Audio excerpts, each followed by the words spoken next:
अनंत चतुर्दशी का व्रत भाद्रपद माह के शुक्ल पक्ष की चतुर्थी तिथि को रखा जाता है। साथियों, इस व्रत को करने वाले व्यक्तियों को अनंत पुण्य फलों की प्राप्ति होती है। स्वागत है आप सभी का आज की इस नई वीडियो में। साथियों, आज हम प्रभु हरि की कृपा से एवं माँ लक्ष्मी के आशीर्वाद से आपको अपने चैनल के माध्यम से अनंत चतुर्दशी की व्रत कथा सुनाने जा रहे हैं। आशा करते हैं आपको ये वीडियो अवश्य पसंद आएगी। वीडियो पसंद आए तो वीडियो को लाइक करें, कमेंट में जय श्रीमन नारायण अवश्य लिखें। आइए साथियों, देर न करते हुए हम आज की वीडियो को प्रारंभ करते हैं। अनंत चतुर्दशी व्रत कथा। एक बार युधिष्ठिर महाराज ने राजसूय यज्ञ किया। उस समय यज्ञ मंडप का निर्माण सुंदर तो था ही, अद्भुत भी था। वह यज्ञ मंडप इतना मनोरम था कि जल व थल की भिन्नता प्रतीत ही नहीं हो रही थी। जल में स्थल तथा स्थल में जल की भांति प्रतीत होती थी। बहुत सावधानी करने पर भी बहुत से व्यक्ति उस अद्भुत मंडप में धोखा खा चुके थे। एक बार कहीं से टहलते टहलते दुर्योधन भी उस यज्ञ मंडप में आ गया और एक तालाब को स्थल समझकर उसमें गिर गया। द्रौपदी ने देखकर अंधों की संतान अंधी यह कहकर उनका उपहास किया। इससे दुर्योधन चिढ़ गया। यह बात उसके हृदय में बाण समान लगी। उसके मन में द्वेष उत्पन्न हो गया और उसने पांडवों से बदला लेने की ठान ली। उसके मस्तिष्क में उस अपमान का बदला लेने के लिए विचार उपजने लगे।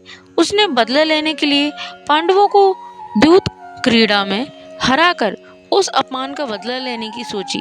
उसने पांडवों को जुए में पराजित कर दिया। पराजित होने पर प्रतिज्ञा अनुसार पांडवों को 12 वर्ष के लिए वनवास भोगना पड़ा।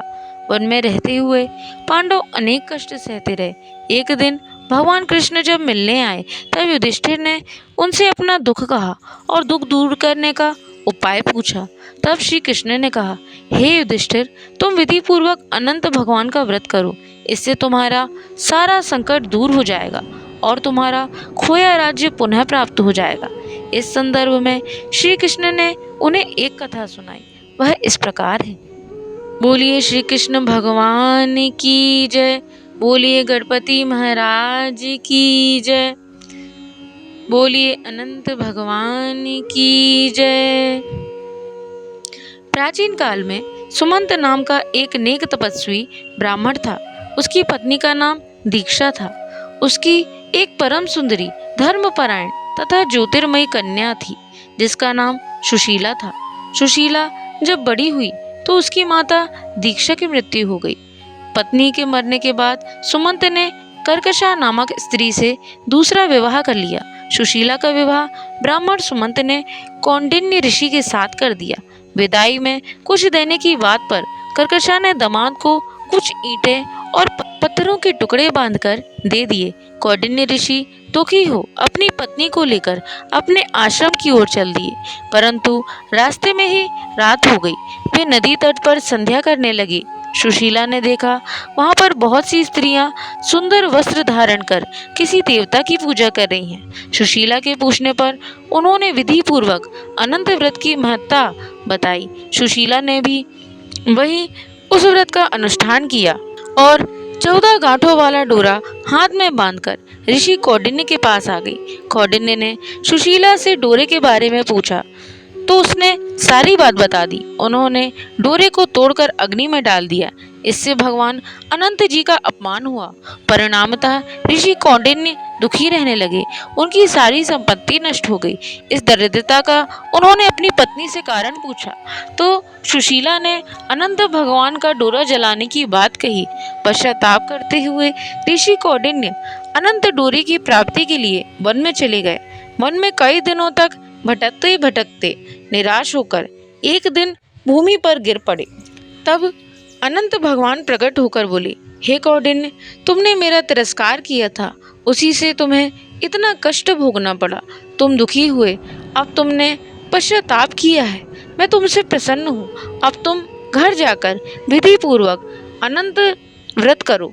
14 वर्ष पर्यंत व्रत करने से तुम्हारा दुख दूर हो जाएगा और तुम धन धान्य से संपन्न हो जाओगे। कौंडिन्य ने वैसा ही किया और उन्हें सारे क्लेशों से मुक्ति मिल गई।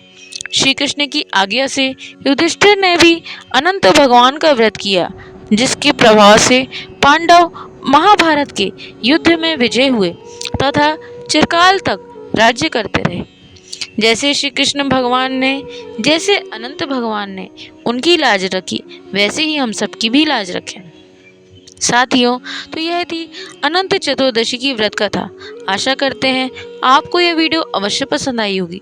वीडियो पसंद आई हो तो वीडियो को लाइक करें। अगर आप चैनल पर नए हो और आपने अभी तक हमारे चैनल को सब्सक्राइब ना किया हो तो चैनल को सब्सक्राइब करके बेल आइकन अवश्य प्रेस करें, ताकि आप ऐसे ही भक्ति पथ पर अग्रसर हो सकें। साथियों, आज के लिए इतना ही। आपका दिन मंगलमय हो। जय श्रीमन नारायण, जय श्री हरि। राधे राधे।